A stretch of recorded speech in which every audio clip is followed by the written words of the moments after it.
ಮೂಲಕ ಜ್ಞಾನ ಒಂದೇ ಶಾಶ್ವತ ಎಂದು ನಂಬಿಕೆ ಇಟ್ಟವರು ಶ್ರೀಗಳು. ಇತ್ತೀಚೆಗೆ ರಾಜ್ಯ ಸರ್ಕಾರ ಜ್ಞಾನ ಯೋಗಾಶ್ರಮಕ್ಕೆ 25 ಲಕ್ಷ ರೂಪಾಯಿ ಅನುದಾನ ನೀಡಲು ಮುಂದಾದಾಗ ಇಲ್ಲಿ ಶಾಲೆ ಆಸ್ಪತ್ರೆ ಕಟ್ಟಿಲ್ಲ, ಹಣದ ಅವಶ್ಯಕತೆ ಏನಿದೆ ಅಂತ ವಿನಮ್ರವಾಗಿ ತಿರಸ್ಕರಿಸಿದ್ರು. ವಿದೇಶದ ಭಕ್ತರು ಹಣ ನೀಡಲು ಮುಂದಾದಾಗಲೂ ಕೂಡ ಯಾವುದೇ ರೀತಿಯಲ್ಲೂ ಕೂಡ ಹಣವನ್ನ ಸ್ವೀಕರಿಸದೆ ಎಲ್ಲವನ್ನ ನಮ್ರತೆಯಿಂದ ತಿರಸ್ಕರಿಸಿದ ಮಹಾ ಜ್ಞಾನಿ ಸಂತ ಇವರು.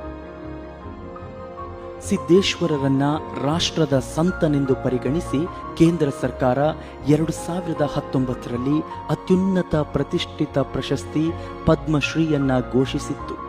ಭಾರತ ಸರ್ಕಾರ ನೀಡುವ ಅತ್ಯುನ್ನತ ನಾಗರಿಕ ಗೌರವ ಪ್ರಶಸ್ತಿಗಳ ಮೇಲೆ ನನಗೆ ಅಪಾರ ಗೌರವವಿದೆ. ಪದ್ಮಶ್ರೀ ಪ್ರಶಸ್ತಿ ಘೋಷಿಸಿದ್ದಕ್ಕೆ ಧನ್ಯವಾದಗಳು. ಆದರೆ ನಾನೊಬ್ಬ ಸರಳ ವ್ಯಕ್ತಿ, ಸಾಮಾನ್ಯ ಜೀವನ ನಡೆಸುತ್ತಾ